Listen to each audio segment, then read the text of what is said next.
AI is changing so quickly right now that it is actually getting a bit difficult to keep track of everything. We often see great tools get worse over time or find that the data we need isn't there anymore. Because of that, using only one AI app for everything you do can be a pretty big risk. That is why we want to show you how Zapier helps by letting you connect with over 9,000 other apps. Today, we are looking at Zapier Agents and MCP servers to show you a much better way to work. You will see how simple it is to keep all your favorite apps while changing the AI part whenever you want. This gives you the power over your data, your tools, your model, and your rules.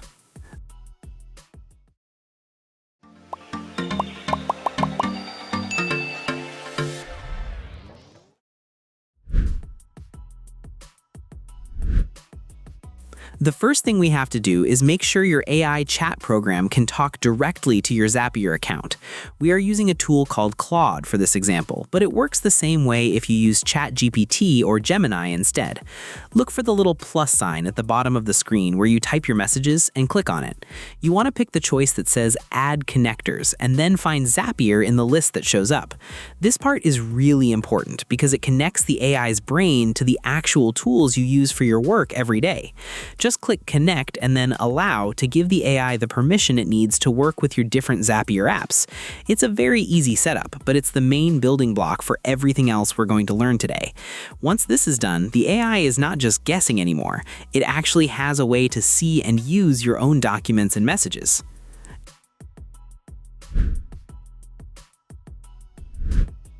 Once that first step is done, we have to go to a special page to pick out the tools we want to use, which is called an MCP server. We go to the website mcp.zapier.com to get everything ready. We begin by clicking on the button for a new MCP server, and we pick Claude because that is the AI we are using today. This is the part where we get to decide exactly how our helper is going to work. We can look through a list of more than 8,000 apps like Google Drive, Slack, or Zoom to find the ones we need for our jobs. When we add these apps, we have to be very careful about what we let the AI do. For every app, we check the boxes for the tasks we want the AI to handle, like looking for a file or writing a message to a friend. If you want to stay safe and make sure the AI does not mess up, you can just leave the Delete File box empty. This way, the AI can never take away anything that you actually need. At the end, we connect each app to our own account so that everything is safe and works perfectly every time.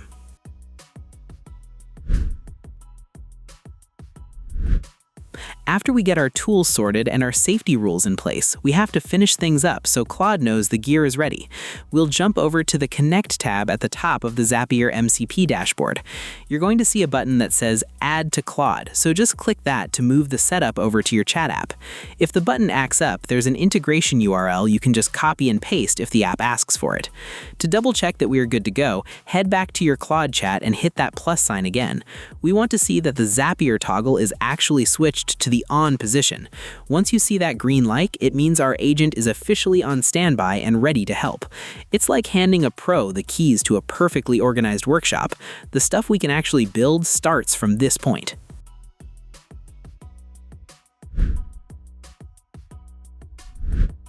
So the tools are finally ready to go, and now we get to jump into the part where we actually finish work without all that annoying copy-pasting.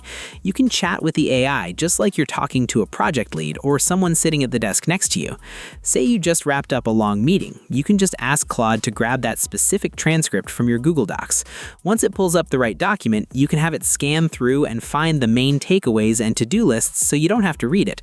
But the really cool part is when you have it handle the outreach for you.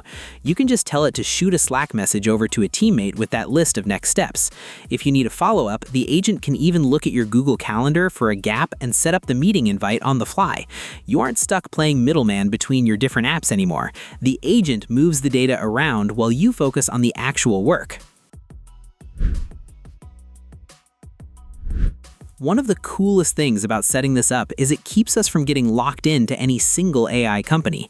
Since we've built our toolkit inside the Zapier MCP, the actual hands of our agent, its ability to get into Slack, Drive, and our calendar, aren't just stuck with Claude. If a better model drops tomorrow, or if we just feel like trying something new, we can use that same integration URL to give those exact same powers to ChatGPT or Gemini. We don't have to deal with the massive headache of setting up all 8,000 tools from scratch just because we decided to switch our AI model. We really just swap out the brain and keep the rest of our toolkit exactly where it is.